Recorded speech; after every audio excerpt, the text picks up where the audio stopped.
오늘 주님 본문의 말씀 가지고 인생의 승부처, 인생의 변곡점, 인생의 승부처, 인생의 변곡점, 이란 제목을 하는 말씀을 증거토록 하겠습니다. 내 인생이 승부처를, 또 내 인생의 뭔가 축복의 변곡점을 맞이하기를 소망한다면 오늘 말씀 가운데, 예배 가운데 전심으로 마음 쏟아서 그 은혜가 여러분 삶 가운데 임하는 귀한 시간, 잊을 수 없는 예배, 내 인생 최고의 예배가 오늘 이 예배가 되기를 주의 이름으로 축원합니다. 우리 학생들은 중간고사 얼마 전에 또 봤을 거예요. 또 기말고사, 수능, 자격증 시험, 또는 여러 가지 국가고시, 얼마나 긴장하고 집중해서 모든 에너지를 쏟아 부으며 그 시간을 맞이합니까? 그죠? 수능 보는 학생들의 그 긴장감, 그 가족들의 집중, 그죠? 어떤 사람은 또 중요한 입사의 면접, 혹은 내 인생에 뭔가 성패의 기로에 있는 승진시험, 중요한 프레젠테이션, 혹은 중요한 계약을 앞둔 바이어와의 만남과 접대, 얼마나 긴장되고 그 시간에 집중하겠습니까? 또 어떤 이는 인생의 배우자를 만나기 위한 소개팅이나 맞선, 아마 최선을 다해 준비하며 긴장함으로 나갈 거예요. 왜 그럴까요? 이런 시간들은 내 인생에 성공을 가져다 줄 중대한 변곡점이며 승부처라 생각하기 때문입니다. 물론 틀리지 않을 수 있습니다. 그러나 우리 성도들 인생의 진정한 승부처는, 우리 인생의 진정한 변곡점은 바로 오늘 이 시간 예배인 줄 믿습니다. 바로 예배가 우리 인생의 승부처이며 우리 인생의 중대한 변곡점이 될 수 있다는 거예요. 한 사람의 인생을 크게 복기해 보면, 여러분 크게 한번 되짚어 보면 대부분 그 인생의 정말 절대적인 승부처와 변곡점에는 여러분 반드시 예배가 있더라는 거예요. 여러분 성도들의 인생의 변곡점, 여러분 승부처가 예배임을 믿으시고 이 예배 한 시간 한 시간을 목숨 걸고 여러분 잘 들으실 수 있는, 정말 중요하게 생각할 수 있는 저와 여러분 되시길 바랍니다. 그래서 예배에 목숨 걸어야 돼요. 이것은 어떤 신앙적 결심으로 내 많은 것을 포기한 아주 숭고한 헌신의 다짐 같지만, 여러분 수능에, 면접에, 국가고시에, 선거 소개팅에, 계약서를 체결하는 중요한 미팅에 모든 신경을 집중하고 모든 에너지를 쏟아붓는 것을 누가 헌신이라고 그래요. 100억짜리 1000억짜리 계약이 달려있는데 거기에 막 최고의 정장을 입고 나가고, 여러분 아주 상대방을 존중하는 최고의 만년필을 준비하고, 여러분 외국에서는 이것도 상대에 대한 배려고 존중감이에요. 그냥 사인할 때 사인 그냥 아무렇게나 볼펜으로 나와서 사인만 하면 되잖아요. 그런데 그게 아니라 내가 이 계약과 당신을 존중한다는 마음으로 아주 좋은 펜 하나는 갖고 있어야 돼요. 그래서 그 펜을 가져가서 사인하는 상대의 존중. 여러분 내 인생을 좌우할 수 있는 배우자를 만나는 그 시점에 최고의 옷을 몇 번을 갈아입었다, 막 이거 입었다 저거 입었다, 막 향수도 이거 뿌릴까 저거 뿌릴까, 그죠? 우리 립스틱 색깔도 그냥 핑크가 날까, 벚꽃 핑크가 날까, 딥핑크가 날까, 막 해서 우리가 볼 땐 똑같은데 막 자기만 심각하잖아요. 막 최선을 다하잖아요. 여러분 수능 볼 때 온 가족이 모든 걸 배려하고 집중해서 여러분 전 신경을 쏟고 모든 에너지를 쏟아서 시험 보는 행위를 누가 야 헌신적이다, 숭고하다 하는 사람 있어요? 당연해 보이죠. 왜? 거기에서 내 인생이 결정되고 내 인생의 중요한 것들을 획득할 수 있다 믿으니까 그들 누구도 헌신이라고 숭고하다고 얘기하잖아요. 여러분 맞아요. 많은 사람들이, 제가 이번에도 우리 학생들 자녀들의 간증을 듣다 보니까 저의 이런 가치관, 저의 인생의 모토 중에 내 예배 목숨 걸어야 된다, 그걸 굉장히 숭고하고 헌신적인 것처럼 이렇게 느끼는 우리 학생들이 있는데, 여러분 실은 예배에 목숨 거는 것은 되게 숭고한 헌신적 행위가 아니라 이건 당연한 거예요. 이건 아주 당연하고 지극히 당연하고 약삭빠른 행위예요. 여러분 거기에 내 인생이 걸렸기 때문에 그래요. 이걸 믿는 자에게는 수능 열심히 보는 것이나 이런 100억짜리 1000억짜리 계약자를 만나러 가는 행위처럼 이건 당연히 그렇게 집중해야지, 이것이 엄청 특별한 사람의 숭고한 헌신의 행위가 아니라는 거예요. 오늘도 예배에 그런 힘이 있음을 믿으십니까? 여러분, 이 예배에 그런 능력이 있음을 믿으십니까? 여러분, 성도의 존재의 목적이 무엇일까요? 바로 하나님을 영화롭게 하고 그를 영원토록 송축하고 찬양하고 예배하는 것이 성도의 목적이고 존재의 가치입니다. 자, 우리 이사야서 43장 21절에 보면 이 백성은 내가 나를 위하여 지었나니 나를 찬송하게 하람이니라. 그러니까 오늘도 우리 성도의 하나님의 백성, 우리를 택하시고 우리를 구원하신 하나님의 분명한 목적은 뭐예요? 하나님을 찬송하게 하려고. 내가 이 백성은 나를 위하여 하나님께서 스스로 지으셨대요. For what? 뭘 위해서? 나를 찬송하게 하려고, 나를 예배하게 하려고. 그러니까 우리의 존재의 목적은, 여러분, 우리의 인생의 목적은 바로 하나님을 예배하는 것입니다. 여러분, 그런데요, 우리 예배는 이렇게 보면 우리는 성도의 가장 제1우선의 의무이기도 하지만 또 의무일 뿐더러 오늘도 성도에게만 주신 특권이고 권리라는 거예요. 어떤 특권과 권리예요? 오늘도 내 모든 고난을, 내 모든 시험을, 내 모든 문제를, 내 역경을 뒤집어버리고 역전시킬 수 있는 하나님의 임재가 일어나고 천사가 동원되고 오늘도 하나님 나라가 그 보좌가 움직이며 오늘도 나에게 그 능력과 힘이 임하며 하나님이 내 삶의 문제에 홀로 두지 아니하시고 개입하는 결정적 순간이 바로 예배라는 것입니다.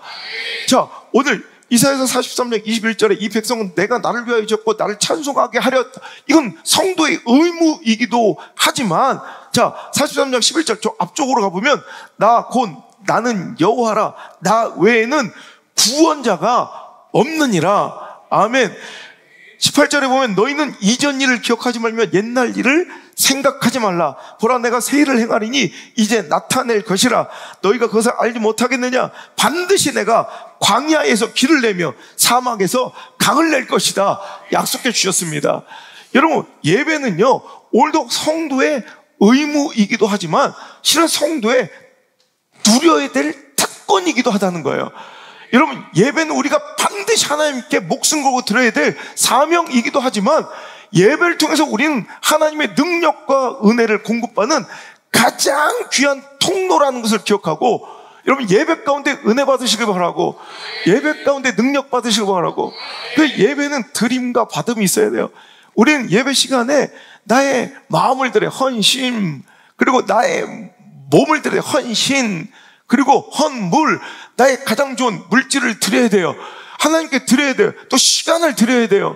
정성을 드려야 돼요. 그리고 하나님께 은혜를 받아야 돼요. 능력을 받는 거예요. 말씀을 받는 거예요. 여기서 그것들이 함께 이루어지는 거예요. 여러분, 우리는 하나님께 예배함으로, 여러분, 하나님께서 우리를 지으시고 택하신 하나님의 분명한 목적을 성취해드리며 성도로서의 당연한 인생의 가치관을 여러분 증명해 보이는 거. 내가 하나님 예배하기 위해서 하나님께 나를 먼저 택하셨고 나를 지으셨다는 거. 하지만 여러분, 예배는 하나님께서 우리에게 능력을 공급하시고 하나님의 임재가 일어나고 하나님께서 내 삶 속에 개입하시는 역사적인 순간이라는 거, 여러분, 이거 잊지 않기를 주의 이름으로 축복합니다. 오늘 이 말씀은요, 시편 120편부터 쭉 이어지고 있는 성전에 올라가는 노래예요. 성전에 올라가는 노래. 이거 예배 드리는 자들의 찬송시가 바로 오늘 이 말씀인데요. 오늘 120편부터 134편까지 어쩌면 결론부입니다. 쭉 성전에 올라가는 노래라는 표제를 가지고 쭉 이어지는 시가 134편의 결론 내어지는 건데, 자, 오늘 1절에 보면 우리가 어떻게 예배하는 것인가. 보라, 밤에 여호와의 성전에 서 있는 여호와의 모든 종들아 여호와를 송축하라. 여러분, 오늘도 밤에 여호와의 성전에 서 있는 여호와의 모든 종들아 여호와를 송축하라. 여러분, 밤에 여호와를 송축하고 찬양하라는 거예요. 여러분, 밤에도 여호와를 송축하고 찬양하라는 거예요. 밤일지라도 하나님을 예배하라는 거예요. 여러분, 밤은 시간적 의미이기도 한 상황적 의미이기도 합니다. 여러분, 처음, 자, 밤이 의미하는 것은 무엇일까요? 밤은 여러분 시간적으로 밤일 수 있어요. 그러니까 오늘도 우리가 낮에만 예배하는 것이 아니라 밤에도, 오늘도 성전, 성소를 지키는 제사장들은 순번을 돌아가며 그 불이 꺼지지 않도록 오늘도 그 자리를 지키는 제사장들이 있었다는 거예요. 자, 그래서 항상 그 성전, 성소에는 이 불이 꺼지지 않도록 여러분 계속해서 지켰다는 거죠. 그러니까 오늘도 우리 예배 정신은요, 밤에도, 그러니까 밤이나 낮이나 언제든지 하나님을 예배해야 된다는 시간적 개념이기도 하지만, 오늘도 이 밤이 의미하는 것은 상황적 개념이에요. 자, 상황적 개념으로서 밤은 뭐예요? 이 혼탁하고 어두운 이 죄악이 팽배한 이 시대를 의미할 것이고, 또 하나는 우리 인생 개인적으로 보면 우리 인생에도 밤을 만날 때가 있어요. 깜깜한 절망, 어두움, 여러분 환난과 고난, 어디서 답을 찾아야 될지 모르는 진퇴양난, 사면초가의 위기, 정말 갑갑하고 답답한 그 현실 속에서도, 그 밤에서도 우리는 하나님을 예배해야 한다는 것입니다. 여러분 이 시대는 너무나도 타락하고 어두운 범죄와 혼탁함과 어그러짐과 무질서와 영적 타락 속에 있어요. 여러분 이것이 대세가 되고 이 탕류가 이제는 대세가 되어 다 세상 사람들은 요즘 다 그래 라는 말로 그냥 그 탕류 속에 휘말려가요. 뭐 유학생활하면 미국 요즘 애들 다 그래, 요즘 시대 애들 다 그래, 그 탕류 속에 그냥 흘러가는 것을 마치 당연하게 여겨요. 하지만 그런 시대적 탕류 속에서도, 세상의 어려움 속에서도, 여러분 이 혼탁함과 이런 무질서, 영적 타락 속에서도 여러분 우리는 항상 기준을 하나님께 두고, 오늘도 거기서 여러분 서 있는 자들은 종의 모습을 상징하는 거예요. 오늘도 우리는 하나님을 주인으로 섬기고, 종의 무조건적인 원칙, 종의 기준은 주인밖에 없는 거예요. 오늘도 여러분 하나님을 우리의 유일한 기준으로 두고, 유일한 가치의 기준으로 두고 그 기준을 양보해서는 안 돼요. 어떤 시대적 타락과 시대적 여러분 양상 속에서도, 이제 시대의 대세 속에서도, 시대의 통념과 유행 속에서도 이제 모두가 다 그걸 인정하고 그렇게 되어갈지라도 아닌 건 아니라고, 원래 하나님을 기준으로 오늘도 하나님을 예배한 자가 되어야 될 것이고, 여러분 인생의 밤을 만나서 정말 절망하고 정말 내 힘으로는 아무것도 할 수 없는 이런 밤의 특징은 무엇입니까? 깜깜하게 아무것도 보이지 않는 거예요. 내가 어디 있는지도 알지 못하고, 한 걸음 앞에 낭떠러지가 있는지 절벽이 있는지도 알지 못하고, 가시덤불이 있는지 구덩이가 있는지도 알지 못하는, 그 내 힘으로는 아무것도 할 수 없는 시간이 바로 밤이에요. 그래서 빛이 필요한데, 이런 그 빛이 바로, 그 빛이 공급되는 시간이 바로 예배이며 말씀인 줄 믿으시길 바랍니다. 여러분 그래서 우리는 깜깜한 밤을 만났을 때 더욱이 하나님을 예배합니다. 많은 사람들은 밤을 만나, 여러분 오히려 예배를 등지고, 밤을 만났다고, 인생의 밤을 만났다고 오히려 하나님을 등지고 이 시간을 소홀히 여기는 사람들이 있지만, 여러분 밤을 만날수록 예배에 집중해야, 하나님의 임재를 만나야, 그 도우심을 힘입어야 우리는 살 수 있음을 믿으시고요. 인생의 밤, 절망의 밤, 환난의 밤, 여러분 그 밤을 만난 자들이요, 오늘 이 말씀 통해서 밤에 여호와의 성소에 서 있는 모든 자들이 오늘도 하나님을 찬송하고 송축하며 예배하듯, 오늘도 우리는 인생의 밤에서도 하나님을 예배함으로 하나님께 답을 찾으시고 하나님께 길을 구하시고, 거기서 인생의 능력과 그 모든 문제 해결의 실마리를 찾아 내 힘으로는 도저히 풀 수 없는 관계의 문제, 물질의 문제, 정말 진로의 문제, 자녀의 문제, 그 엉키고 꼬이는 그 모든 문제들이 오늘 이 예배를 통해서 단박에 풀려지고, 마치 실타래처럼 그 삶의 모든 그 문제들이 술술술 풀려지는 귀한 역사를 여러분 예배 가운데 한번 맞이하시길 주 여러분 축원합니다. 2절에 보면 성소를 향하여 너의 손을 들고 여호와를 송축하라. 여러분 성소를 향하여라는 것은 우리의 온 몸과 마음과 뜻과 성품을 다해 하나님을 찬양, 하나님을 예배하라는 뜻입니다. 우리의 시선, 여러분 우리 삶 속에서 얼마나 복잡하고, 우리 삶의 분담 속에서 얼마나 여러분 찢어지고 분산되고 왜곡된 우리들의 시선과 마음이 있어요. 흩어지고 분산돼서 하나님께 못 얻지 못했던 우리의 시선과 마음을 이 예배 시간은 어떻게 돼요? 하나님께 온전히 못 얻어드리는, 포커스 온, 완전히 집중해드리는 시간이 바로 예배 시간이라는 것입니다. 그럼 성소를 향하여 하나님께 내 마음을 드리고, 내 정성을 드리고, 내 성품을 드리고, 내 뜻을 드리고, 내 시간을 바치고, 여러분 바깥에 나가면 여러분 얼마나 많은 곳에 내 신경이 분산되고, 내 시선이 분산되고, 내 마음이 분산돼야 살 수 있어요. 하지만 예배 시간은 성소를 향하여, 여러분 성소가 뭐예요? 말 그대로 거룩한 장소예요. 여러분, 하나님 계신 그 거룩한 장, 하나님을 향해 마음을 쏟는 거예요. 여러분, 물론 무소부재의 하나님이 계시지 않은 곳이 어디 있어요? 여러분, 물론 그러면 하나님이 계시지 않는 곳은 없어요. 하지만 여러분, 특별히 내 삶이 거룩을 덧입고 거룩을 훈련받고 나도 모르게 더 거룩해지고 거룩을 연습하고 여러분 경건해지는 곳은 분명히 있더라는 거예요. 그렇잖아요, 여러분. 분명 여러분 이렇게 얘기할 수도 있어요. 뭐 교회만 하나님 계시냐? 뭐 교회에서 드리는 예배만 진짜 예배냐? 물론 맞아요. 말은 맞는데 여러분 우리 삶이 훨씬 더 거룩을 덧입고 거룩을 수련받고 거룩이 여러분 연습되고 반복되어 내 영성이 여러분 거룩이 경건이 점검되고 혹은 돌이켜지는 곳은 분명히 있더라는 거예요. 안 그렇습니까? 그렇잖아요. 물론 말은 맞죠. 하나님 안 계시는 곳이 없어요. 모두 계세요. 그런데 여러분 우리 거룩과 경건은요, 복권방에서 경마장에서 이런 성실을 구하지 않고 당연하게 여기잖아요. 경마장, 나 결혼 성실한 배우자를 만나고 싶어요. 경마장 앞에서 막 기도하는 거예요. 로또 사갖고 나온 남자들 앞에서 기도하는 거예요. 내가 정말 성실한 책임감 있는 남자를 만나고 싶어요. 그러면 책임감 있는 남자를 만날, 성실한 사람을 만날 여러분 그런 곳으로 가서 기도하는 게 맞는 거죠. 무슨 얘기 아시죠? 새벽 기도 뭐 시원할 수 있지만 1년, 2년, 3년, 5년 새벽 기도 드리는 사람은 무조건 성실해요. 무조건 책임이 있어요. 근데 우리가 경매장에서 뭐 클럽에서 경건한 남자를 구할 수는 없잖아요. 그죠? 오늘도 여러분 우리 삶의 모든 곳에 하나님이 계시지만 특별히 내가 가면 더욱더 경건을 훈련받고 거룩해짐을 덧입고 그리고 내가 조금 변질되고 타락했던 내 삶이 좀 찔리고 오늘도 그런 곳에서 오늘도 빚어지고 돌이켜지는 장소가 있잖아요. 바로 교회입니다. 바로 예배입니다. 근데 여러분 이 시대의 문제점이 뭐냐면 교회를 경시하는 사탄의 속임수와 마귀의 꾀임에 넘어가고 있다는 거예요. 여러분 성 어거스틴은 하나님을 아버지라 부르는 자들은 반드시 교회를 어머니라 불러야 될 것이다. 존 칼빈은 오늘도 교회를 어머니라 부르지 않는 자들은 하나님을 아버지라 부를 자격이 없다 얘기합니다.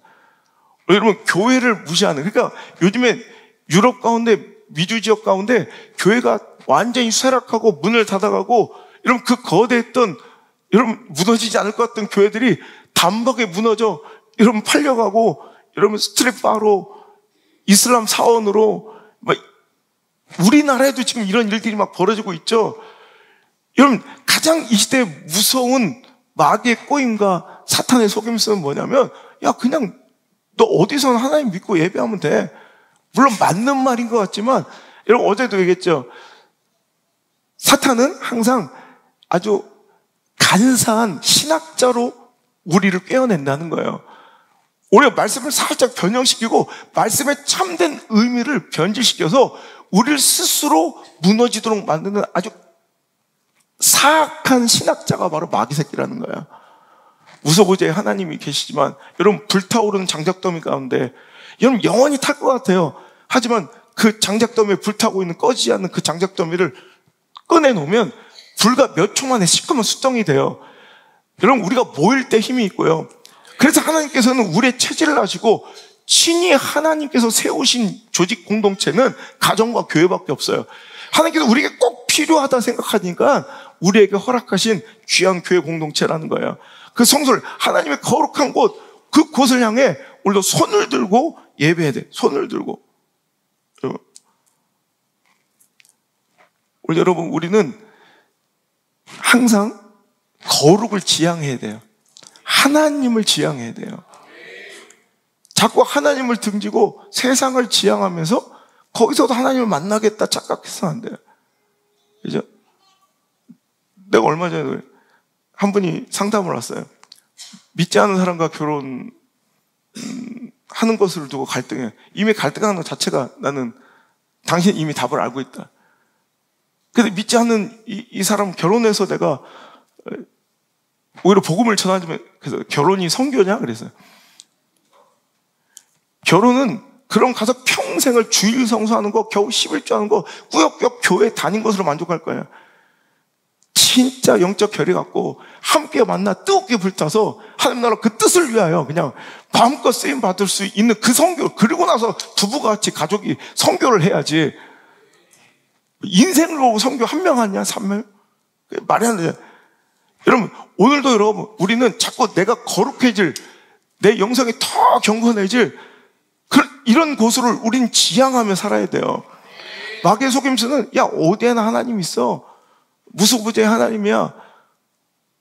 그러니까 오늘도 우리는 편의주의와 이 시대의 편리주의에 빠져서 자꾸 하나님의 성전을, 그 거룩한 자리를 자꾸 등지고 어떤 마음을 가냐면 나는 심정적 크리스찬, 나는 정서적 크리스찬, 이게 지금 외국에 확산되고 있는 성향들이에요. 그러니까 나는 교회는 다니지 않지만 심정적으로는 그리스도인이야, 이렇게 믿는 거예요. 나는 성향적으로 문화적 배경의 크리스찬. 이것들이 이 시대를 위협하는 가장 무서운 마귀의 계략이다라는 신학자들이 있어요. 우리는 나와 예배 드려야 돼요.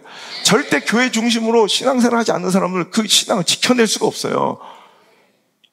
우리의 체질을 알고 하나님께서 주신, 그리고 얼마나 이기적이에요. 하나님, 여러분, 기독교 신앙은 절대 이기적일 수 없는 것인데, 그래요. 만약 지켜졌다 합시다. 근데 자기 신앙 하나 지키고 끝나는 거잖아. 그랬다면 어떻게, 교회가 없었으면 어떻게 서금남 성도가 교회 나오고 복음을 전달받고 저렇게 나와서 예배드릴 수 있겠냐는 거예요. 여러분, 선교사님들의 전축 이제 플랫폼이 교회인 것을 잊지 않아야 됩니다. 그냥 나 하나 믿음 지켜서 끝나는 게 아니라 다음 세대를 위해서 땅끝까지로 복음을 전하려면 플랫폼이 있어야 돼요. 든든한 배경이 있어야 돼요. 그 통로가 있어야 돼요. 그게 교회입니다. 여러분, 우리는 그냥 나 하나 천국 밖에서 여러분 신앙생활 하는 것이 아니라 천국, 하나님이 우리를 택하여 주셔서 영원히 하나님을 찬양하고 우리를 통해서 복음이 전해지기를 원하시는 거예요. 우린 구원받을 만한 아무런 이유가 없어요. 구원받게 생겼나 한번 서로 쳐다보세요. 안 생겼죠, 그렇게. 절에 다닐 것 같이 생겼죠. 우린 구원받을 아무 이유가 없어요. 그런데 구원의 이유가 없다고, 구원의 목적이 없다 착각하면 안 돼요. 우린 구원받을 만한 하등의 이유가 없이 그냥 하나님의 전적인 이신칭이 하나님이 의롭다 여겨주심에, 여김의 은혜예요. 여김.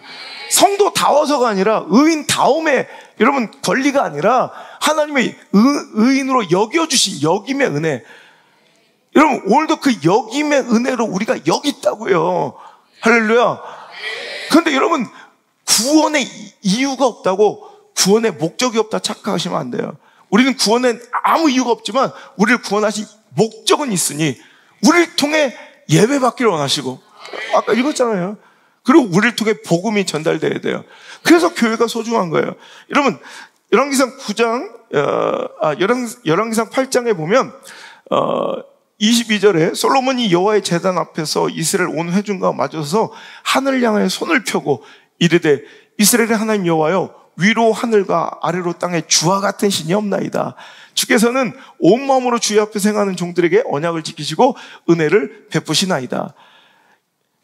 29절, 주께서 전에 말씀하시기를 내 이름이 거기 있으리라 하신 곳, 이 성전을 향하여 주의 눈이 주야로 보시오며 주의 종이 이곳을 향하여 비는 기도를 들으시옵소서. 30절, 주의 종과 주의 백성 이스라엘이 이곳을 향하여 기도할 때 주는 그 간구함을 들으시되 주께서 계신 곳 하늘에서 들으시고 들으시다 사하여 주옵소서. 여러분, 오늘도 성전을 향하여 오늘도 기도할 때, 우리의 마음이 중심이 있을 때 오늘도 하나님 그 은혜를 우리에게 부어주고 회복시켜 주십시오 기도했더니 그 대답이 바로 뒤에 열왕기상 9장 바로 다음 장에 나와 있어요. 열왕기상 9장 2절 3절 읽어볼게요. 하나님의 대답입니다. 이 기도에 대한 응답입니다. 시작. 여호와께서 성전에 기브온에서 나타나신 것 같이 다시 솔로몬에게 나타나사 내 기도와 내가 내 앞에서 간구한 바를 내가 들었은즉 나는 내가 건축한 이 성전을 거룩하게 구별하여 내 이름을 영원히 그곳에 두며 내 눈길과 내 마음이 항상 거기에 있으리니. 아멘. 원래 하나님께서 약속하신 거예요. 물론 이건 구약적 이따 또 말씀이 나오겠지만, 여러분, 하나님은요 그 거룩한 곳에 임하시고 거룩한 곳에서 우리가 모여 예배하는 것을 분명히 기뻐하시는 분이다. 여러분, 얼마 전 신문에 보니까 2050년도가 되면 교회 출석자가 60%에서 65% 정도로, 지금이 100이라고 치면 이렇게 줄어들고 나머지 35%나 40% 이상은 교회를 다니지 않는 심정적 크리스찬, 그냥 배경적 크리스찬, 감정적, 정서적 크리스찬으로 변화될 거예요. 변질된다는 거예요. 여러분, 이게 망조입니다. 여러분, 교회를 사랑하십시오.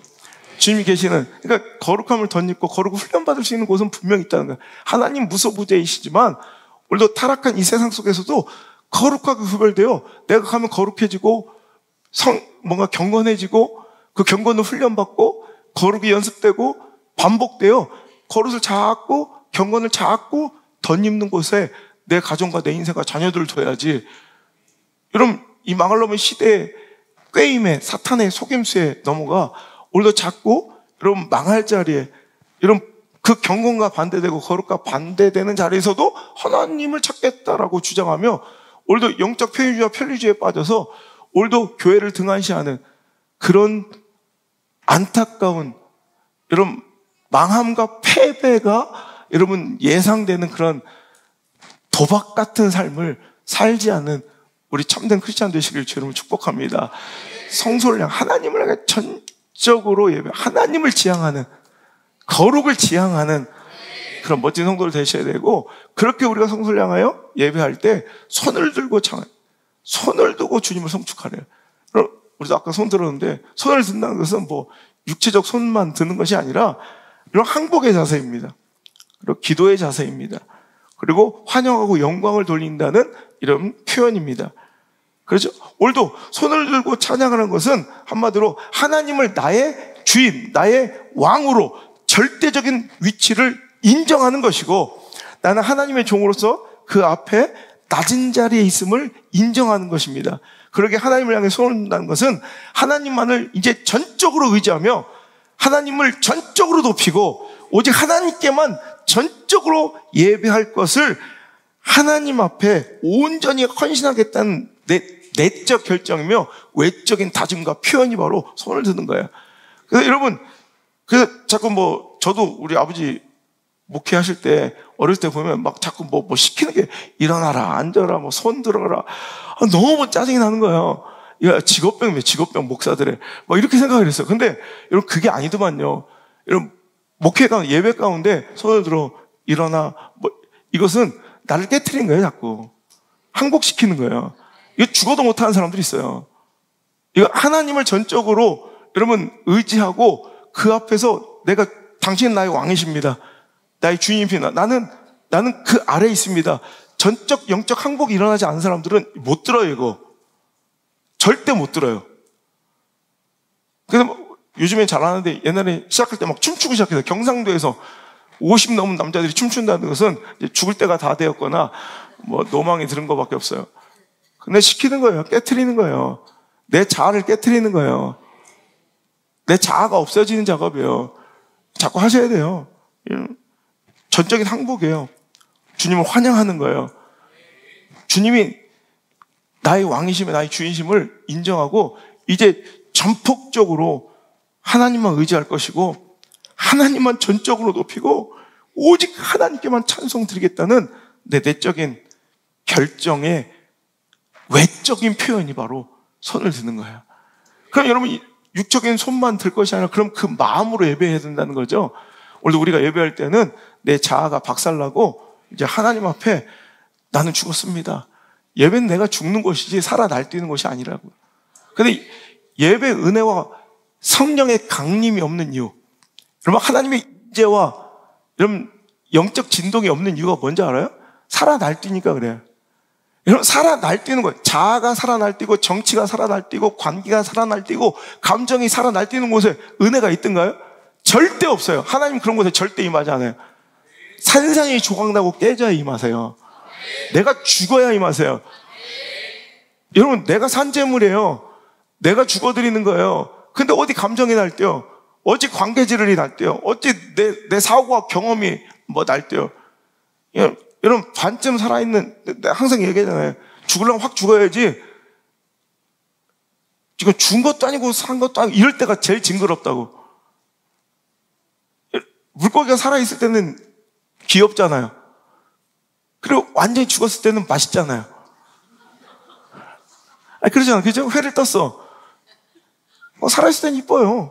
보면. 근데 수영 죽으면 맛있어요. 근데 이게 애매한 것이 어떤 데는 꼭 회에다가 눈을 껌뻑거리는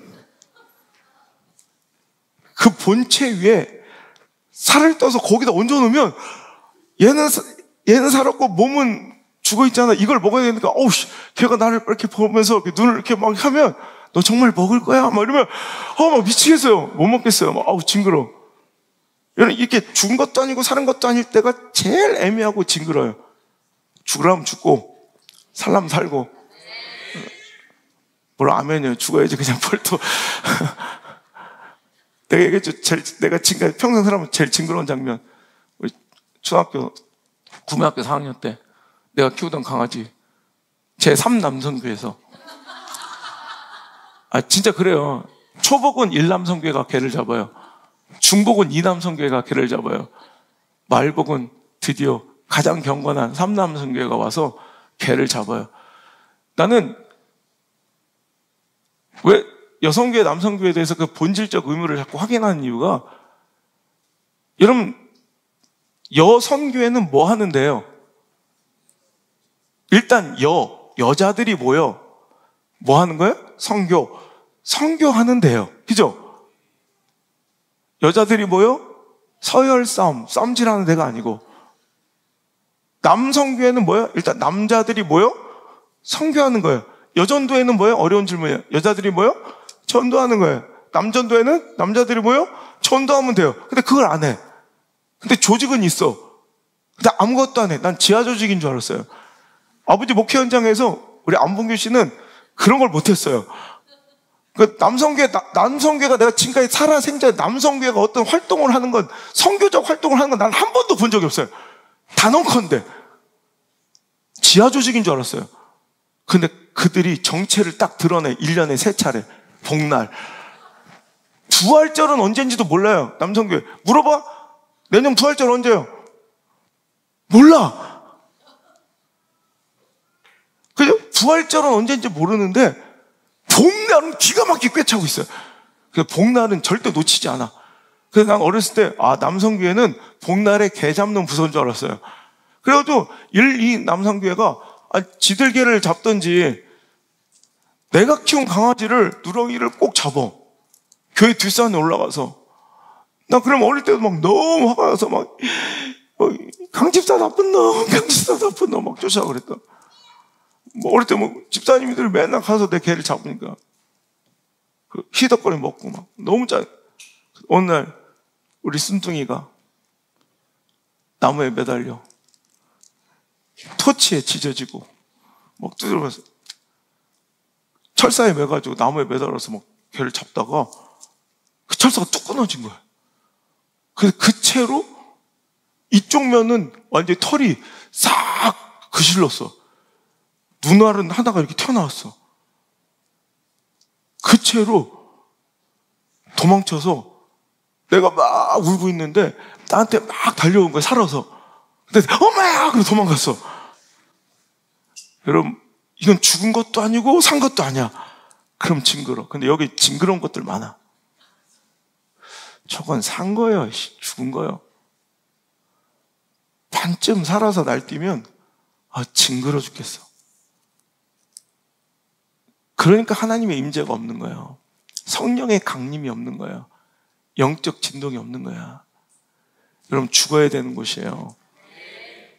여러분, 그래서 찬양의 폭발적 능력이라는 책에 보면 손을 드는 일은 주님께 감사를 표현하는 성경적인 방법이라고 했고요. 하나님을 경배하는 가장 적당하고 가장 적극적인 자세다라고 했습니다. 그리고 영적인 갈급함과 하나님께 대한 항복을 의미한다라고 쓰여 있어요. 여러분, 우리가 하나님 앞에 나올 때 육의 손을 들어 그것을 내적 결단을 외적으로 표현하듯이, 그러니까 내적 결단이 없이 외적으로 표현하는 것은 아무 의미가 없어요. 그 내적 결단을 하나님께 내어드리면 진짜 주님께 항복하고 주님만을 전적으로 의지하고 주님을 향하여 기도하며 주님을 환영하는 그 자세로 예배하신다면 주님은 당신의 보좌에, 당신의 마음의 중심에 임하셔서 당신을 통치해 주십니다. 그러니까 당신의 삶은 당신의 허접한 수준으로 이끌어가는 삶이 아니라 하나님이 당신의 삶의 보좌에 앉으셔서 당신의 인생을 견인해 가시는 놀라운 역사를 그때 경험하게 된다는 것입니다. 제가 우리 물맷돌 학교 다음 세대 학생들의 간증을 제가 지난주에 집회 현장에 있다가 이게 받아봤는데 너무 감동적이더라고요. 다 감동적인데 그 중에서 가장 많이, 그러니까 다른 교회에서 온 친구들, 우리 교인들은 아예 어릴 때부터 그렇게 훈련 받아서 그냥 막 여기서 깨지는 훈련을 해서 괜찮은데 다른 데서는 그렇게 예배드리지 않고 그냥 예배 형식만 갖추고 예배 전적으로 내가 하나님을 전적으로 의지하고 하나님께 항복하고 하나님만 의지하고 성령님을 환영하는 그런 마음이 없이 예배드리잖아요. 그리고 와가지고 충격받아서 변화된 내용들이 가장 많더라고요. 너무 많아서 내가 이거 예배 딱 은혜 받은 내가 예배 관련된 영상 보내랬더니 그것만 편집해서 보내랬더니 20분이에요. 애들이 하도 그 표현을 많이 해서 이걸로는 내가 시간이 안 된다. 그래가지고 또 줄여서 그냥 몇 명만 보여줄게요. 자, 5분 정도 되는 영상인데 한번 우리 아이들이 이걸 배울 때 예배는 은혜롭고 살아있었습니다. 너도 나도 눈치를 보지 않고 손을 들고 찬양하며 목사님의 설교 중에 아멘이라고 외치는 예배 드리는 모습을 보며 하나님께서 원하시고 받으시는 예배가 바로 이런 예배구나를 느꼈습니다. 저는 무너진 저의 신앙생활과 모습을 돌아보게 되었고 하나님께 죄송하다는 말을 하며 회개하고 그 갈망 예배를 마치게 되었습니다. 저는 이 학교를 와서 일반 학교에서는 배울 수 없었던 신앙을 배웠습니다. 전에는 하나님을 만나긴 했지만 점점 하나님을 떠나고 예배도 제대로 드리지 않았는데 이 학교를 오니 예배를 뜨겁게 드리고 예배를 대하는 태도를 배우게 되었습니다. 또 안호성 목사님의 말씀을 통해 내가 알지 못했던 나의 죄와 제가 가진 삶의 여러 가지 문제에 대해 알게 되었고 하나님의 큰 사랑을 다시 한번 느낄 수 있었습니다. 예배를 드릴 때는 나와 동갑이거나 어린 학생들이 예배에 전심으로 임하는 것을 보고 대단하기도 했지만 한편으로는 부끄러웠습니다. 그리고 목사님께서 설교하실 때 예배의 자리에 앉아있는 것으로만 만족하지 말고 예배 하나하나에 목숨을 걸고 전심으로 예배를 드리라는 말씀을 듣고 찔림과 예배 태도에 많은 변화가 있었던 것 같습니다. 그래서 하나님을 더 간절히 구하게 됐고 찬양도 더 열심히 하게 됐어요. 그리고 예배가 설레고 기다려졌어요. 모든 것이 하나님의 은혜라고 생각해요. 저는 모든 것에 감사해요. 사실 이 학교에 다니고 이 교회에 다녀도 교회에서 예배를 드리는 예배 태도는 변함이 없을 줄 알았는데 기도도 안 드리고 찬양도 안 따라 부르던 제가 통성기도를 드리고 예배를 드리기 시작하고 성경도 읽기 시작하였습니다. 또 일반 학교에 다닐 때는 사람들의 시선 때문에 진심으로 하나님을 예배드린다는 것이 어려웠는데 SCLA에서는 학생 모두가 다 하나님을 믿어서 다 뜨겁게 예배드리는 것을 보고 저도 시선을 신경 쓰지 않고 하나님을 예배할 수 있게 되었습니다. 이렇게 기도하고 예배드릴 수 있다는 제 모습에 놀랐고 예전에는 왜 하나님을 안 믿었을까라며 스스로를 돌아보는 계기도 되었던 것 같습니다. 예배를 대하는 태도와 생각이 이전까지는 떼어가며 드리던 예배와는 다르게 처음에는 하나님께 전심으로 예배와 기도, 찬양도 드려보고 신앙적인 모습뿐만이 아닌 삶의 예절과 배려, 많은 인간적인 모습도 많이 성숙해졌습니다. 제가 물맷돌 학교에 오고 나서 가장 많이 변했다고 생각하는 것은 예배 태도입니다. 이전에 예배 자리에 갈 때는 대부분 짜증이 나 있었지만 이제는 더 갈망, 오십과 주일 말씀이 기대가 되고 예배 자리에 빨리 가고 싶다는 생각이 듭니다. 하나님을 찬양하고 안호성 목사님의 설교를 듣고 기도하는 것이 이렇게 행복한 일인지 깨닫게 해주신 하나님과 안호성 목사님께 정말 감사합니다. 물맷돌 학교에 오고 나니 주일이 좋아지고 예배 드리는 것이 좋아졌습니다. 이제는 예배마다 은혜 받으려고 노력하고 뜨겁게 찬양합니다. 앞으로도 더 좋은 태도로 성실하게 예배 드리고 더 뜨겁게 하나님을 찬양하겠습니다. 학교에 입학하고 난 후 갈망 예배를 드리며 누구의 눈치도 보지 않고 손을 들고 찬양하고 큰 소리로 기도하는 예배를 드리니 감사기도 제목이 생기기 시작했습니다. 평소에는 필요할 때만 기도를 드렸었는데 이 학교에 오고 수시로 기도를 드릴 수 있게 해주신 하나님께 감사드립니다. 지금까지 예배를 드리면서 다시 예배를 드리고 싶다는 생각을 못했었는데 갈망 예배를 드린 이후로 예배가 기대되고 기다려졌습니다. 안우성 목사님께서 인도하시는 갈망 예배에서 처음으로 눈물을 흘린 적이 있습니다. 이 일을 겪으면서 하나님께 은혜를 받는 것이 어떤 것인지 처음 알게 되었습니다. 이제는 하나님만 붙들며 살아가야겠다고 다짐했습니다. 구석에서 조용히 찬양하며 예배 시간에 졸고 기도하지 않는 저의 모습이었다면 지금은 예배의 앞자리로 나와 손을 들며 찬양하고 하나님의 말씀을 듣고 은혜도 받고 찔림도 받으며 주님께 풍성으로 기도하는 변화된 저의 모습을 볼 때마다 하나님의 은혜임을 고백하며 감사로 새깁니다. 무엇보다도 서로에게 상처를 주는 모진 말만 내뱉는 불평의 입술들이 아니라 서로 받은 은혜들을 나누며 감사의 입술들이 된 것에 하나님의 말씀을 거울 삼아 살아가는 화목한 가정으로 변화한 것에 참 감사합니다. 그러던 어느 갈망 예배에서 저는 처음으로 하나님을 만났습니다. 저는 그날 뜨겁게 기도하며 은혜를 받았습니다. 저는 물맷돌 교회에 오기 전까지는 하나님을 만나지 못하고 주일마다 교회만 출석하는 흔히 말하는 썬데이 크리스천으로 살아왔었습니다. 그날 저는 저도 모르게 눈물이 나고 태어나서 처음 느끼는 감정을 느꼈습니다. 그날 저는 하나님이 진짜 계시다는 것을 깨닫고 그날부터 예배 태도, 학교 생활 등 조금씩 변화하려고 노력했습니다. 네. 우리 다음 세대 또 물맷돌 학교 학생들의 놀라운 변화가 보여지니까 우리 성도들이 놀래. 처음에 왔을 때 저래서 되겠나 막 너무 걱정됐대요. 우리 김홍선 집사님이. 예배 부서를 맡고 있으니까 저런 막 목사님 난리 날 텐데, 근데 그 아이들이 변화된 모습에 자기가 은혜를 받는다고 고백을 하더라고요. 여러분 우리 다음 세대들이 변화되고 물맷돌 학생들의 이런 놀라운 변화, 이런 그 느껴진 행복들, 이런 기쁨들, 이런 그 원천에 뭐가 있다고 고백해요? 예배 승리예요, 예배 승리. 여러분, 이게 여기서 끝나는 것이 아니라, 여러분, 안성 목사가 그랬듯, 우리 인생의 변곡점은요, 내 인생의 승부처는 그 예배, 그 감격의 눈물이었다고 고백하는 그날이 오게 될 줄 믿습니다. 각 분야의 파워엘리트가 되고, 시대적 인물이 되어서, 내가 하나님께 붙들린 그 순간, 그 예배 그 순간이, 나를 오늘 이곳으로 이끌었다고 고백하는 내 자녀들이 될 줄 믿습니다. 예배가 승부처입니다. 예배가 내 인생의 변곡점이지, 다른 것이 내 인생을 압도적으로 나를 승리로 여러분 확정지어주는 것이 아니라는 것입니다. 처음에는 사람들 눈치 보고 쭈뼛쭈뼛 했다잖아요.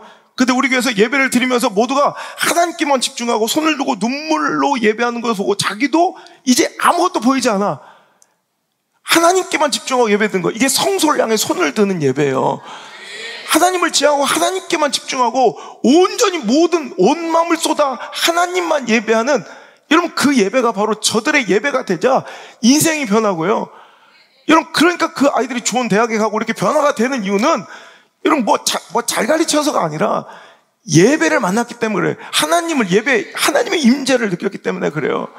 세상과 나는 간곳 없고 온전히 구속한 주님만 보이는 그 시간, 그게 진짜 예배예요. 그게 성소를 향해 내 손을 번쩍 드는, 여러분 내 마음의 내적 결단을 외적으로 표현하는 그 진짜 예배가 드려져야 거기 역사가 있는 거예요. 할렐루야.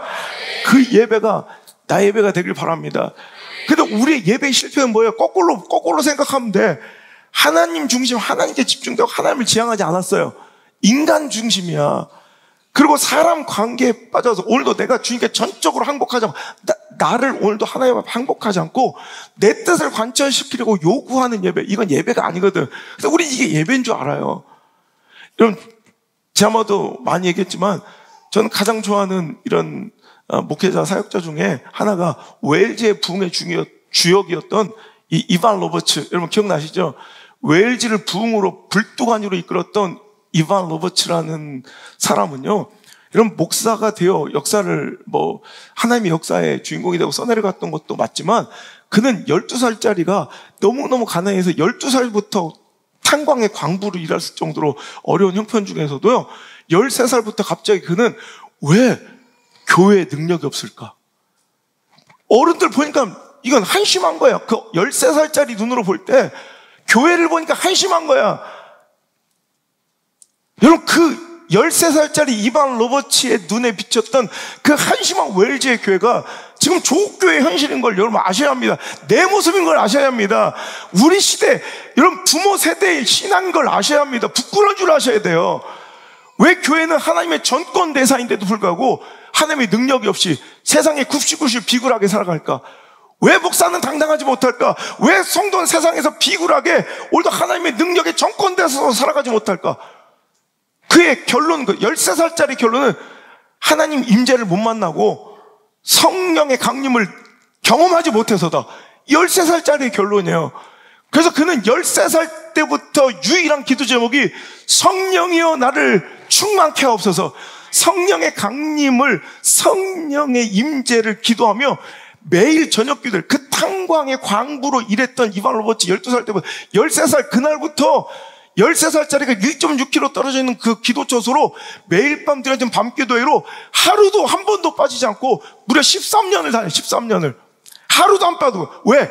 내가 빠진 그날 성령 임하시면 어떡할까? 하나님의 임재가 일어나면 어떡할까? 성령의 충만한 강림이, 영적 진동이 일어나면 어떡할까? 그는 그럴 수 없는 거야.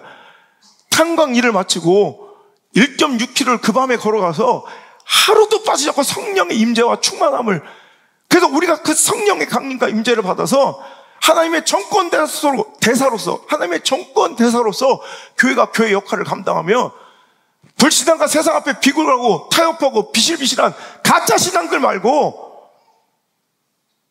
허수아비 같은 신앙 말고, 여러분 시대의 골리앗을 압도하고 여러분 능력으로 나간 담대한 당당한 진짜 성도, 진짜 교회 되기를 꿈꾸며 13년을 기도했던 그의 나이 26, 1904년에 불이 임한 거예요. 그 예배에서 불이 임한 거예요.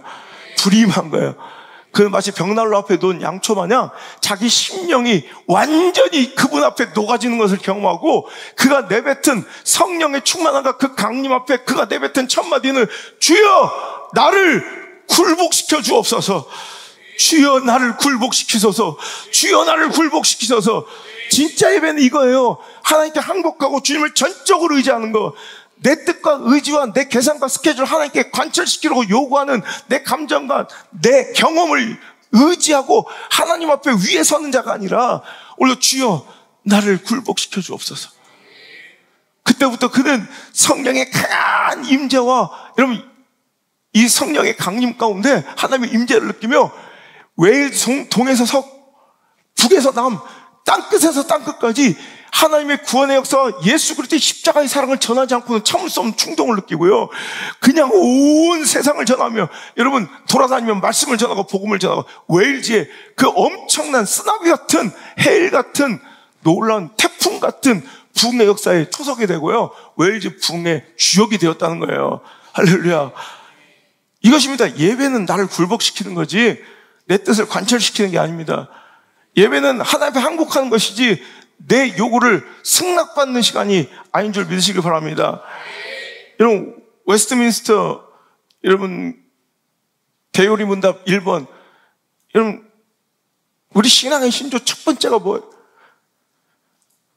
인생의 궁극의 목적, 사람의 제1가치, 인생의 최고의 여러분 궁극의 목적은 하나님을 영화롭게 하고 영원토록 하나님을 충만하게 즐거워하는 것이다.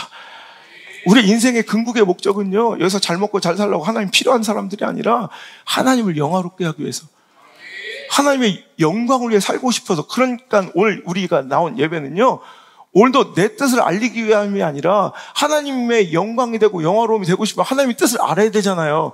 나를 향하신, 우리 가정을 향하신, 내 자녀를 향하신, 우리 교회를 향하신 하나님의 뜻을 듣는 자리고, 하나님 앞에 전적으로 굴복해서 항복해서 손들고 하나님의 뜻을 받는 시간이 예배 시간이에요.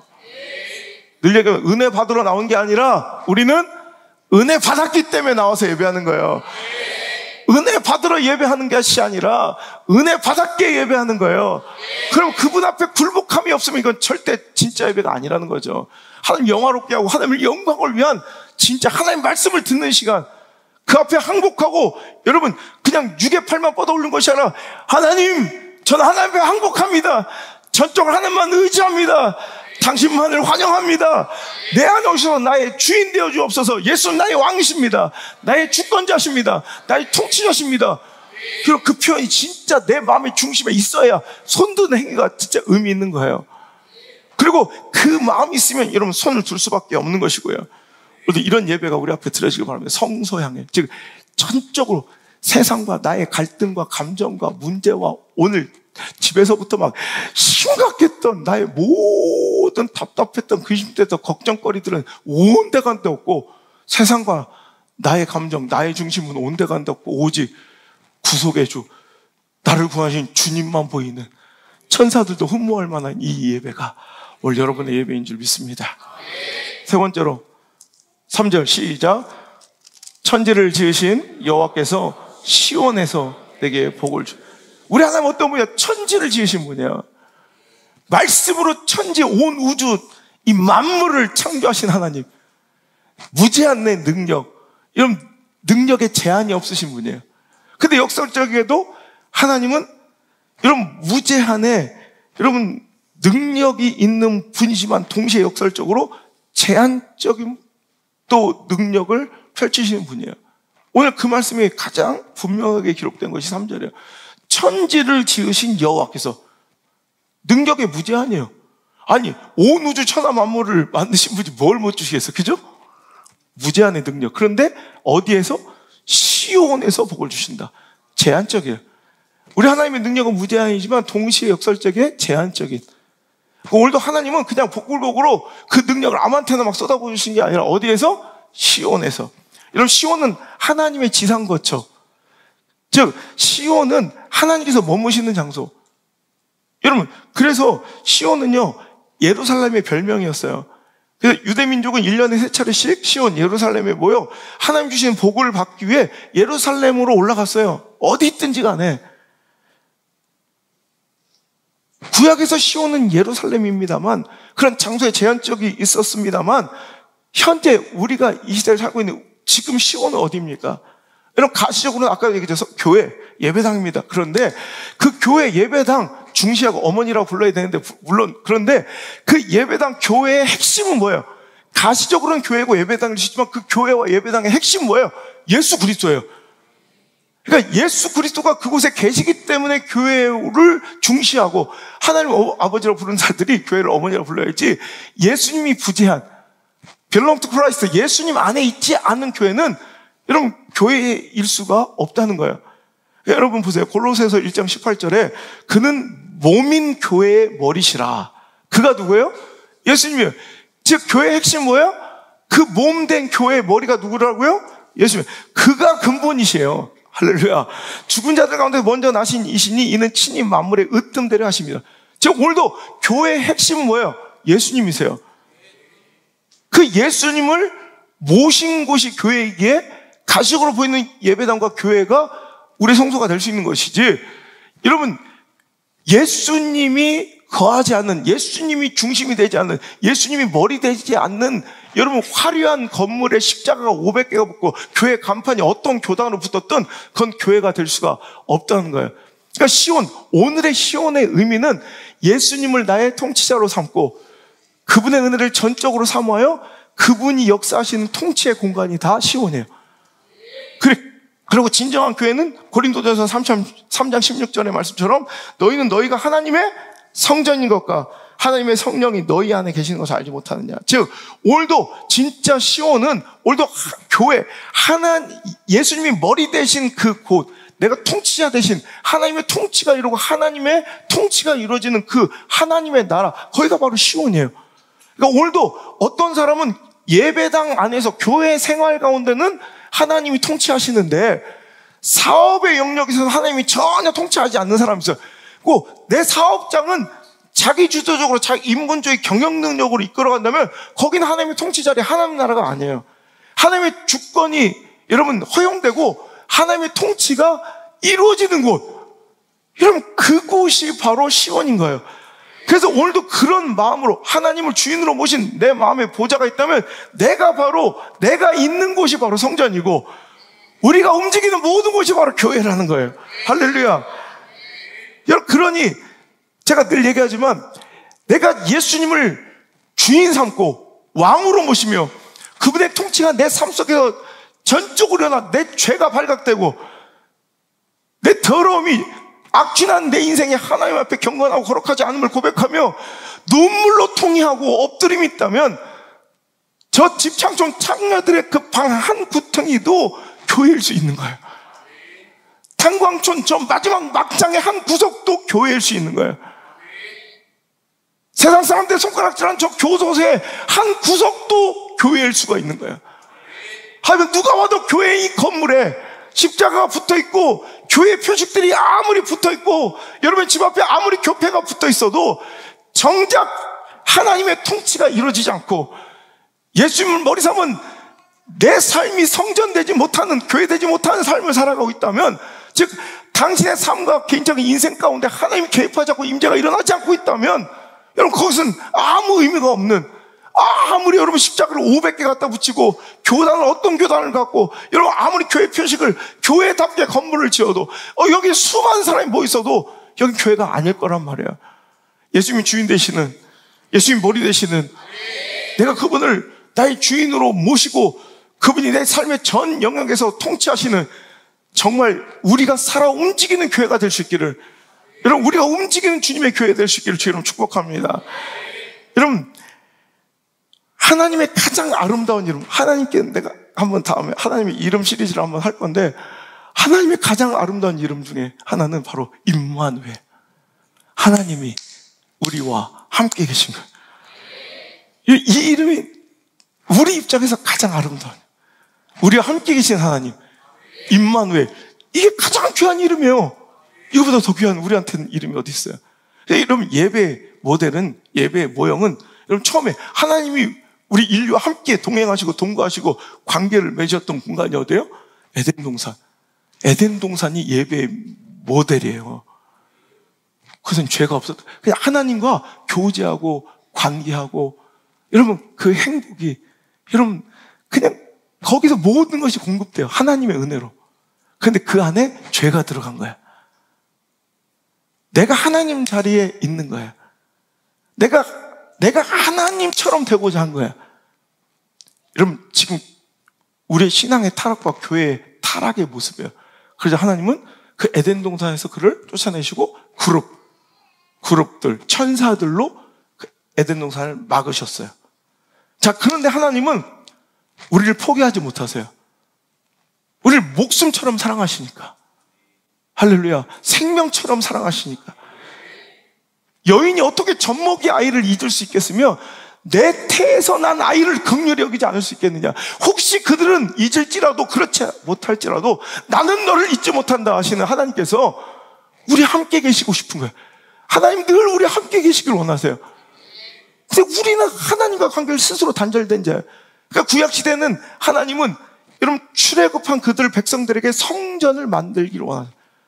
성막을 지으라 하시고 그 목적을 내가 너희들과 여기서 함께 하기를 원함이라 라고 말씀하세요. 그러니까 오늘도 여러분 헌신을 짜내어서 탐관오리 마냥 사람들, 백성들에게 금은보화를 뺏기 위해서 성막을 지르는 것이 아니라 하나님의 목적은 이스라엘 백성이 하나님을 찬양하고 예배하며 내가 여기서 너희들과 함께하고 싶어라는 선언이셨어요. 할렐루야.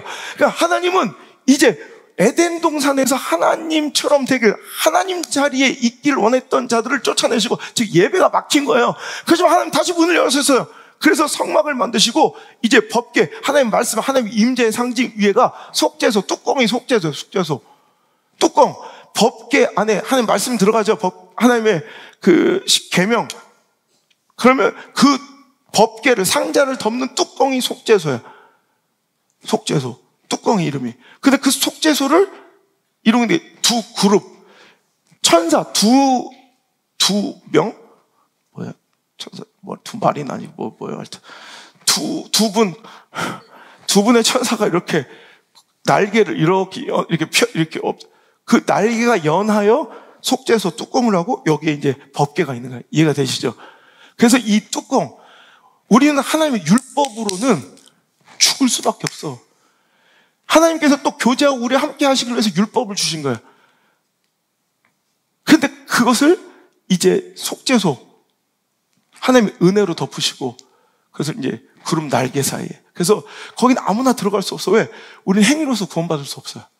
하나님과 교제하고 싶어서 하나님은 그런데 깊은 곳에 계셨어요. 지성소. 그들 예배자들은 뜰에서만 예배 드려야 돼. 이 성소는 이제 제사장들이 있고, 지성소는 대제사장이 속죄를 1년에 한 번만 나가서 속죄의 피를 그 위에 뿌리고, 그러니까 오늘도 하나님의 율법 말씀을 우리는 죽을 수밖에 없는 거예요. 근데 그 속죄소 거기다 피를 뿌린 거예요. 예수 그리스도의 보혈의 피를 상징하죠. 그래서 우리는 다시 그분과 화목을 이룰 수 있는데, 그래서 그 속죄소를 옛날 분들이 시은좌라고, 시은좌. 베풀시, 은혜은, 좌, 자리좌 있잖아. 그래서 오늘도 그 속죄소 뚜껑, 그룹 날개가 딱 연하게 지키고 있는 그 자리를 우리는 시은좌. 하나님의 은혜가 베풀어지는, 하나님의 은혜가 임하는 곳. 하나님 그 지성소에 있었어요. 근데 이제 과감하게 하나님 독생자 아들을 보내서 가장 아름다운 사건, 성육신 사건이 이루어지면서 지성소의 휘장 찢어버리고 예수 그리스도의 보혈의 피로 그 죄를 덮고 이제 우리와 직접적으로 만나기를 원하세요. 그게 예배예요. 여러분, 예배가 이렇게 아름다운 거예요. 다시 에덴 동산이 열린 거예요. 하나님의 교제가 일어나는 거예요. 행복 하나님 관계가 일어나고 하나님의 동행이 시작된 거예요. 그 예배를 소홀히 여기고, 그 예배를 무가치하게 여기고, 그 예배를 싸구려 취급하는 건 절대 신앙이 될 수 없어요.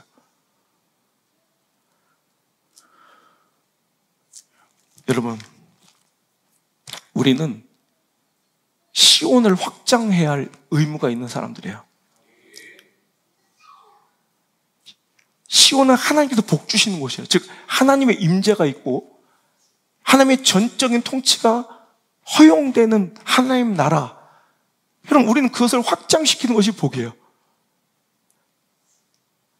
시온, 하나님께는 너에게 시온, 천지를 만드신 하나님께서 시온에서 복 주신다니, 우리 가정을 시온 만들어야 되고, 내 자녀들의 인생을 시온 만들어야 되고, 내 사업장을 시온 만들어야 되고, 내 관계를 시온 만들어야 돼요. 할렐루야. 주님을 간절히 바라고 부르고 신뢰하고 의지하며 모든 삶의 통치를 예수님께 받는 삶의 영역, 그 시온을 이제 예배 시간, 교회당, 예배당 안에 국한시킬 것이 아니라 내 직장으로 가져가야 돼요. 내 가정으로 가져가야 돼요. 내 주변의 관계로 가져가야 돼요. 내 사업장으로 가져가야 돼요. 그 CEO가 하나님 되셔야 돼요. 우리 집의 가장은 하나님 되셔야 돼요. 내 관계의 주체의 견인은 하나님 되셔야 돼요. 내 삶의 통치자는 하나님 되셔야 돼요. 내 진로의 컨설턴트는 하나님 되셔야 돼요. 다른 게 아니라, 여러분, 그게 하나님께 붙들린 인생이에요.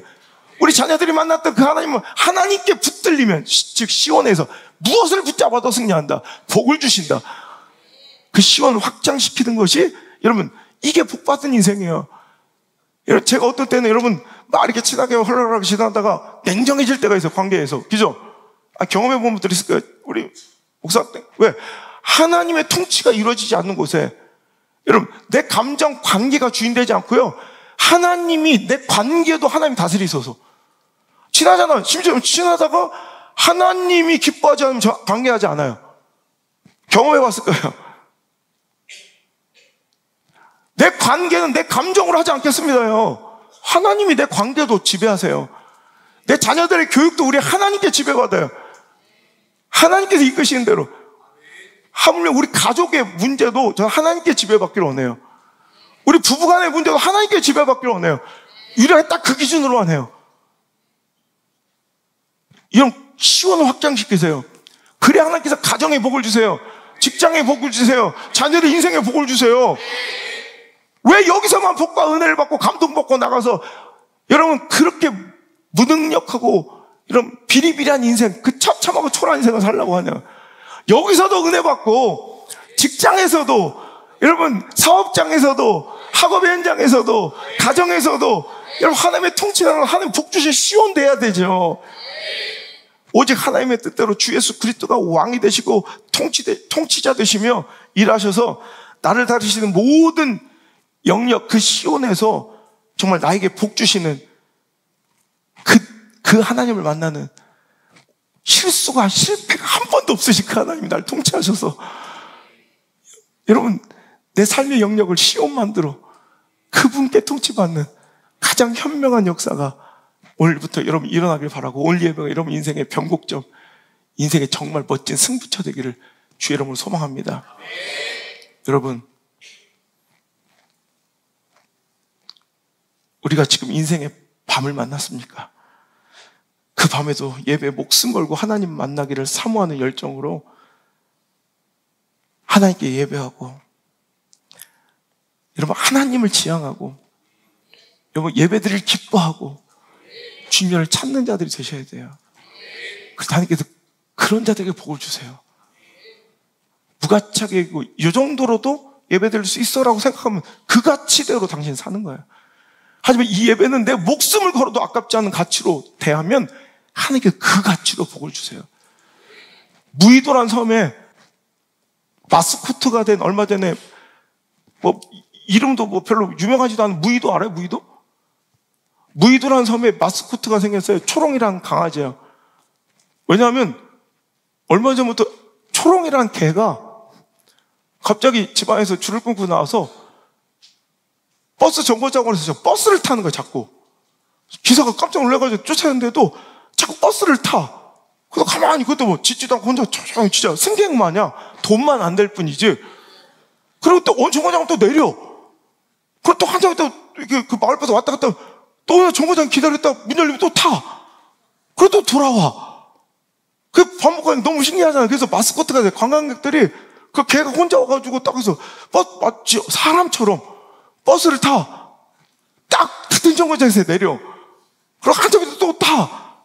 그 집으로 돌아와.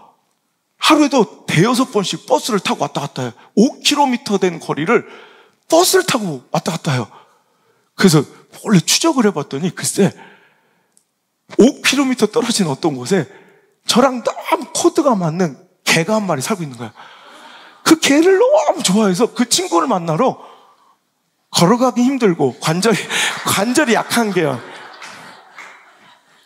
버스를 타요.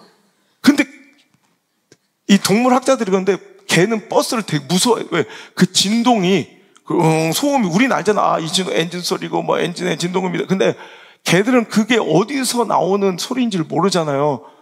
그래서 어디서 나오는지 모르는 진동과 소리에 되게 실은 공포고 힘들대요. 그런데 그거를 그 공포와 두려움을 그 불편함을 꺾을 만큼 기쁜 것이 그 친구를 만나러 가는 그 기쁨. 그래서 버스를 타는 거예요, 매일. 걸어갈 수도 5km면 내가 볼 때 걔는 걸을 수도 있을 것 같은데 하도 버스를 타요. 그 두려움을 이기고 버스를 타서라도 하루에 몇 번씩 그 친구가 생각나면 또 달려가고 또 버스 타고 또 버스 타고. 그는 버스비를 정산해 보면 678만 원 막 이런. 하여튼 그냥 우리는 하나님이 이렇게 즐겁습니까? 여러분 주혜전이 그렇게 행복했으면 좋겠어요. 개도 그렇고. 우린 차도 있잖아. 멀쩡한 몸 있고 팔다리 있는데 하나님의 집을 그 예배를 기뻐하지 않아. 제가 얼마 전에 리필 정말 하나님의 은혜 부어주심을 기대하면서 설교할 때 하나님 저에게 주신 마음이 이렇게 이 은혜를 사모하며 전라도 담양에서 광주에 달려오는데 이거를 무가치하게 생각해서 하나님께서 이 은혜를 끊으시겠고 거두시겠구나 딱 이 마음을 주시더라고요. 그래서 내가 우리 집사람한테 이거 싸구려 취급한 사람들 하나님께서 다 은혜 거두실 거야. 그때 진짜 딱 그렇게 되더라고. 여러분 너무 소중한, 우린 예배에서 목숨 걸고 예배에서 승부 봐야 돼요. 세계 챔피언 했던 박종팔 씨 아시죠? 박종팔 세계 챔피언. 저 어릴 때 그 세대의 박종팔 너무 멋있어요. 무쇠주먹 박종팔. 근데 박종팔 선수가 좀 경제적으로 이제 좀 곤란함을 당하고 그러면서 난 참 가슴 아픈 경기가 있어요. 박종팔의 라스트 경기가 뭔지 알아요? 진짜 알아요? 박종팔 선수의 챔피언의 마지막 경기는 다름 아닌 이종격 투기였어요. 예. 복싱하는 사람들은 내가 요즘 복싱을 좀 하니까 좀 관심이 생겨요.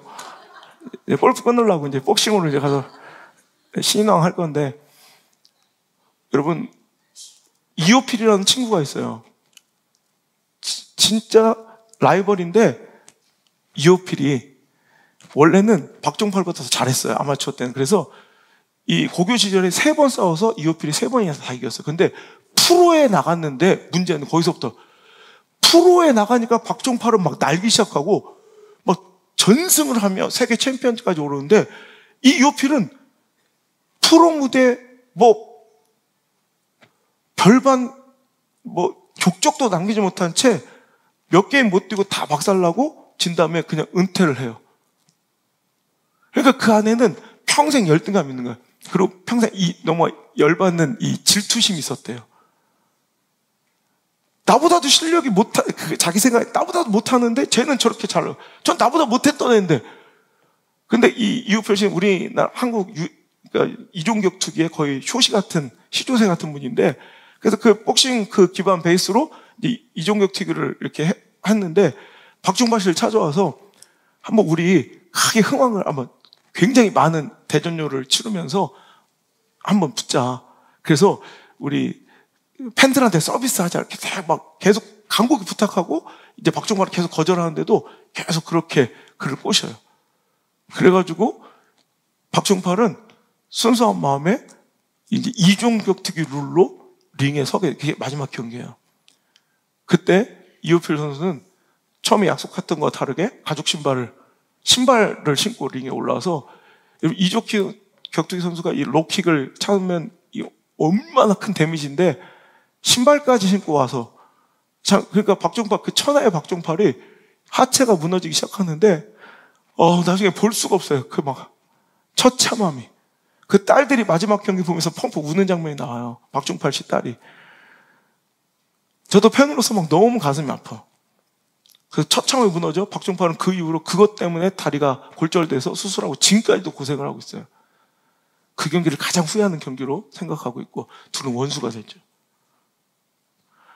저는 이 얘기를 왜 하냐면 우리는 우리 룰로 싸워야 돼. 아무리 잘 나간 챔피언도 자기 룰로 싸워야 강력하지, 세상의 룰로 우리 성도가 싸우면 우린 져요. 세상은 칼과 창과 단창으로 나오며 뭐예요? 상황, 처지, 확률, 가능성, 통계, 내 감정, 관계 이따위로 승리가 있다고 생각. 이게 무게. 세상은 우리가 상황, 처지, 형평, 가능성, 확률 따위로 우리가 돼요? 안 돼요. 칼과 창과 단창은 내게 요건이야. 나는 만군의 여호와 이름, 곧 니들이 조롱하고 무시하고 무기력해 본 하나님의 이름으로 너에게 나아간다. 여러분, 내 싸움의 패러다임을 바꾸고 이제 세상의 룰로 나가서 갑옷 입고 칼 들고 창 들고 싸울 것이 아니라, 세상의 룰이 아닌 우리 챔피언, 신앙의 챔피언들은 하나님의 임재와 공급하시는 힘과 성령의 감동으로 싸우면 무조건 이겨요. 영적 챔피언 되세요. 시리하게 세상에서 정말 비굴하게 비참하게 깨지지 말고 우리 룰로 싸웁시다. 예배의 능력이 있습니다. 하나님의 임재할 때 승리합니다. 내 삶에, 내 문제, 내 자녀들에게 하나님이 개입하실 때 승리합니다. 믿습니까? 여러분, 여러분의 모든 삶의 영역이 시온될지어다. 우리는 움직이는 교회입니다. 어디 있든지 우리가 예배할 때 하나님은 그곳에서 우리를 통치하여 주시고 우리의 삶의 주권자 되어 주셔서 우리를 승리로 이끄실 줄 믿으시면 아멘. 찬양합시다. 하나님, 우리가 이곳에 섰으니 이 땅을 치유하소서.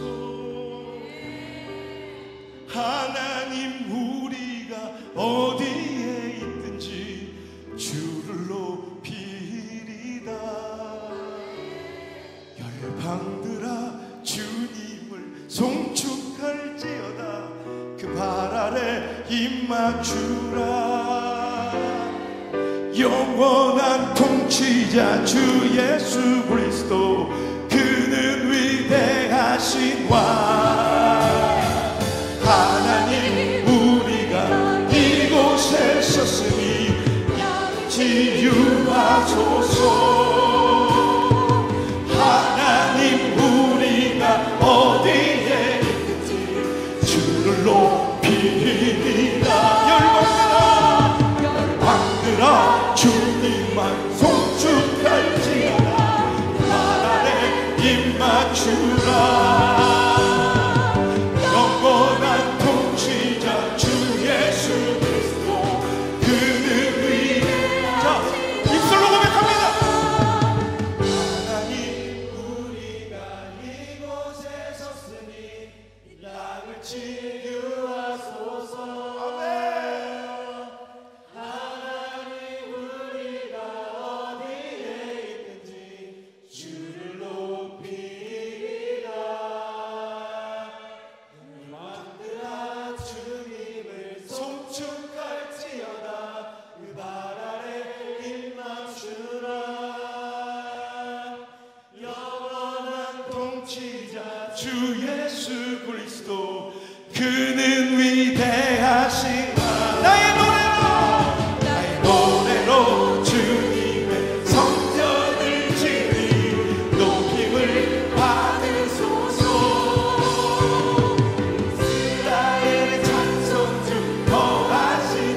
주님의 움직이는 교회입니다. 인생의 어두운 마음을 만나도 주님을 예배하는 자들입니다. 어떤 상황 중에서도 하나님을 전적으로 의지하며 하나님만 지향하며 하나님만 바라보고 꿈꾸며 하나님의 권위를 인정하고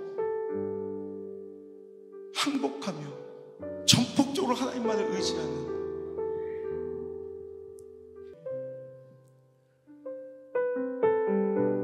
저들이 성전이 오니, 저들이 교회에 오니, 저희들의 삶의 모든 영역을 주님께서 주장하여 주시고 왕이 되시고 통치하여 주셔서 그 시온에서 복을 내려 주옵소서. 예배 실패는 인생의 실패입니다. 예배 승리는 인생의 승리입니다. 목숨 걸고 예배하며 예배를 통해 인생의 승리에, 인생의 역전에, 놀라운 반전의 드라마에 발판을 경험하며 내 인생의 승부처는, 내 인생의 이 놀라운 축복과 성공의 변곡점은 예배였습니다. 고백할 수 있는 우리 사랑하는 모든 성도들 될 수 있도록 축복하여 주옵소서. 이제는 예배 받으실 주 예수 그리스도의 은혜와 이 예배를 받으실, 이 예배를 통해 우리 함께 계실 기뻐하시는 하나님 아버지의 사랑과 이 예배에 강력하게 임하셔서 역사하시는 보혜사 성령님의 그 역사가 올 자리에 나와 예배에 목숨 걸기를 결단하며 오늘도 주님 앞에 두 손 들어 항복하며 주님만을 예배하기를 꿈꾸는 사랑하는 모든 예배자들의 머리 위에 그들의 삶과 그들의 모든 자녀들의 인생의 모든 발걸음